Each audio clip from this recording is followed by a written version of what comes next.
Thank you for tuning in to the Circle of Love with Shakisha Edness. The topic that I'm about to speak on is be watchful.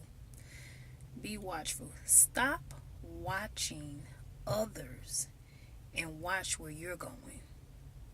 Stop watching others and watch where you're going.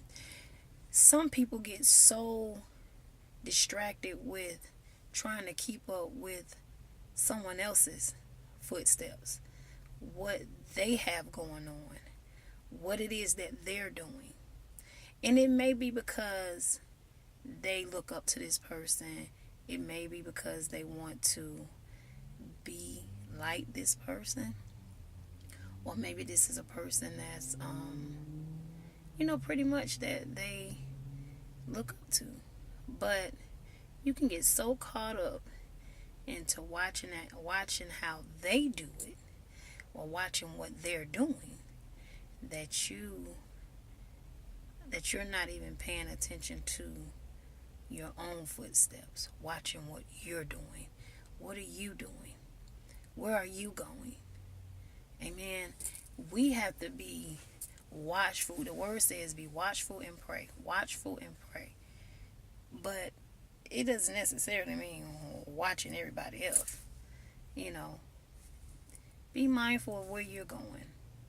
Be mindful of the goals that you set in place and have the necessary steps to complete those goals.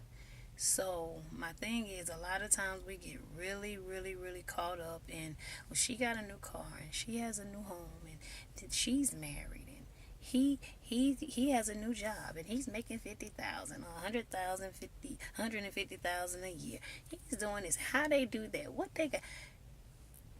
Let's pay attention to what you have going on. Okay? Take the binoculars off of someone else and put the focus on you. And again, pray.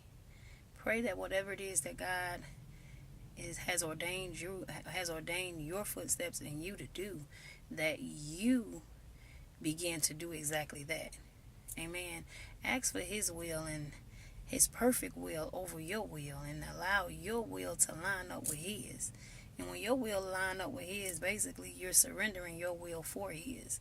But be very, very, very careful about watching where you're going, because you can have an accident if you take your eyes off the road looking at another vehicle, such as myself. I did that some years ago. I looked at this Mercedes Benz, never forget it, white Mercedes Benz. It was so nice. I mean, I was like, wow, I love this Mercedes. And before I knew it, I ran into it. I hit the Mercedes Benz that I was just glorifying and wishing it was mine. And I was just so caught up in the moment of looking at that vehicle. Before I knew it, I ran into the back of the lady's vehicle. And because I wasn't paying attention and watching where I was going, I was watching what she was riding in. Watching what she riding in, not paying attention to where I'm going, and end up having an accident that I had to pay for because I wasn't paying attention.